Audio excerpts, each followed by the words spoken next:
Are you hypersensitive? Do you take things personally? Do you overreact like a high school chemistry experiment gone horribly wrong? This week, we'll tackle how to be less sensitive and not take things personally. We all have a soft spot, a tender underbelly of our psyche. But to the hypersensitive among us, a gentle poke can feel more like a thwack from a meat tenderizer. Comments don't slide off like water from a duck's back. Rather, we feel more like a sitting duck. And why we'd want to toughen up seems obvious. Criticism hurts more when we're sensitive or take things personally. But aside from protecting ourselves from pain, not taking things personally pays off in other ways as well. For example, the overly sensitive among us often react to hurtful comments with defensiveness and anger, which leads to relationship conflict and makes it harder to work or live together.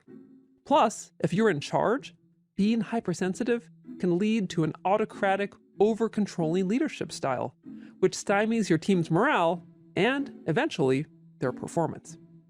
So, how can we take things less personally, both to benefit ourselves and others?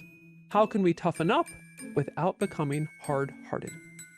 Well, one way is to deflate the power of the other person in your own head, and we'll talk about how to do that. But another is to work on ourselves, and in part, this is purely pragmatic. We're the only ones we can work on.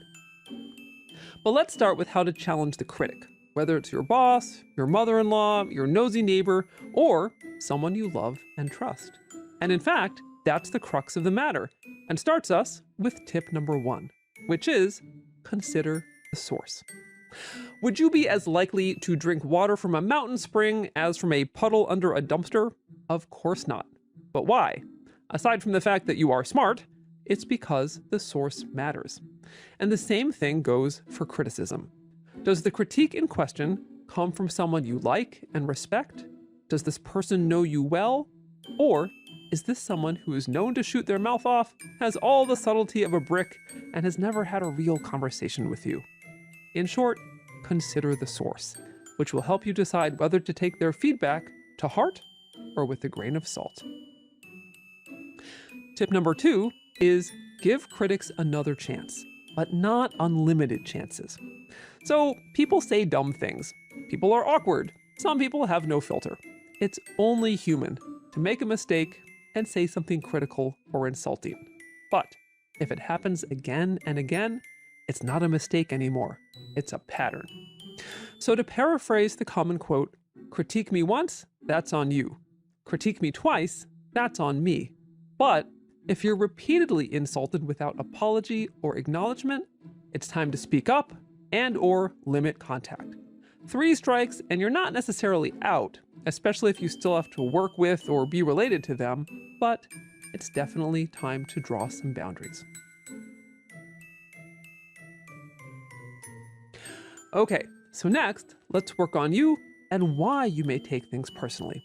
This can be hard. It can be hard even to imagine a critique that's not personal if you're used to seeing the world through a hypersensitive filter. And that brings us to tip number 3. Note the double-edged sword of they shouldn't say that. So, individuals hypersensitive to criticism often have a strict moral code.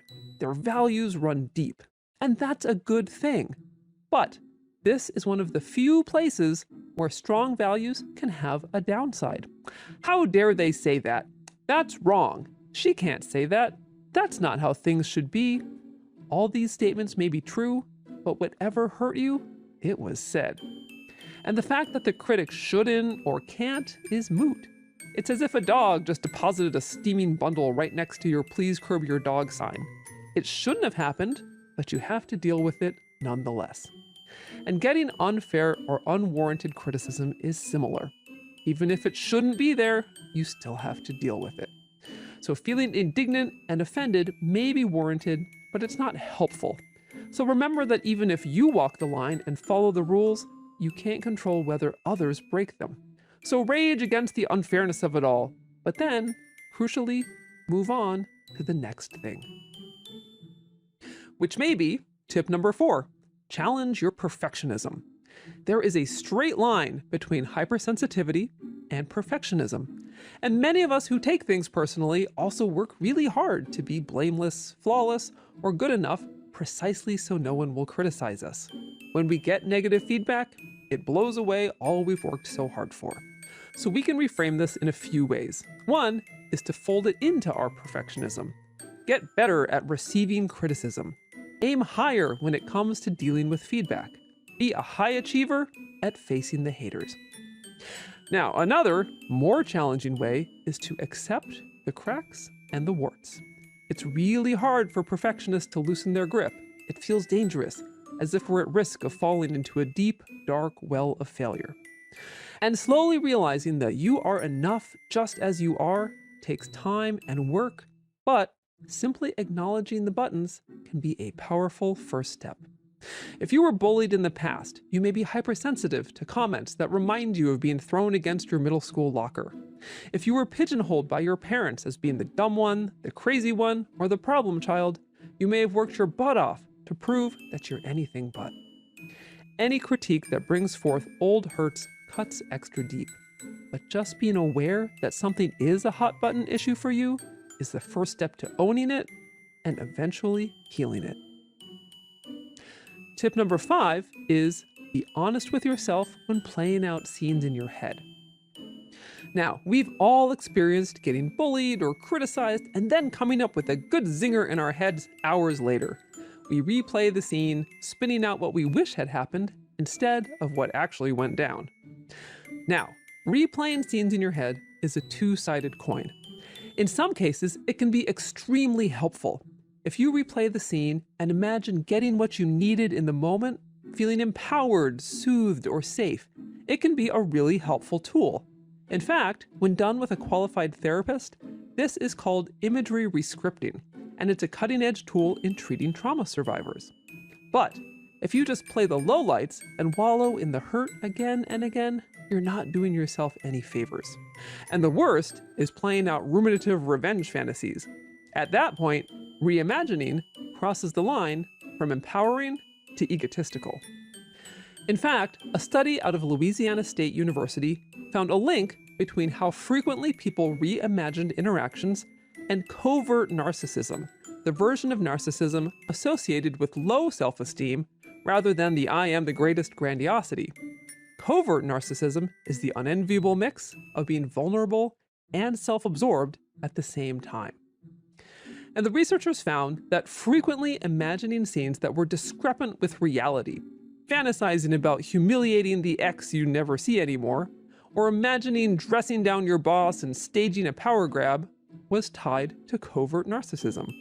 Turns out covert narcissists envision conflict more often than non-narcissists, and, in addition, imagine themselves dominating the interaction and controlling the relationship.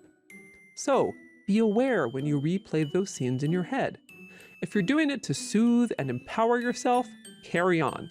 But if you're doing it to dominate your imagined enemy, consider trying out a healthier coping strategy instead. And finally, tip number 6. Toe the line between taking things personally and being personally invested. So to wrap things up, we'll do something a little surprising. We'll defend taking things personally. Now, taking things personally usually brings to mind images of silent fuming or long sessions with a well-worn stress ball, but there is something to be said for taking things to heart. For example, the opposite of taking things personally is to depersonalize them. But when you depersonalize an action or a role, it quickly loses its value. Taking your job personally means being invested, while depersonalizing it means only showing up for the paycheck. Taking a passion personally means being engaged, while detaching guarantees lackluster results at best. To take this even further, with your fellow humans, taking things personally means engaging with others at your best.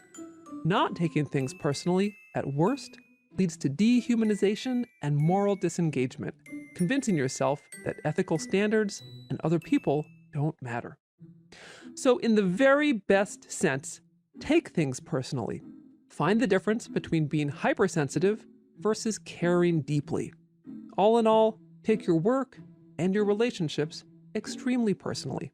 After all, this messy, imperfect, but glorious life of yours belongs to you and you alone.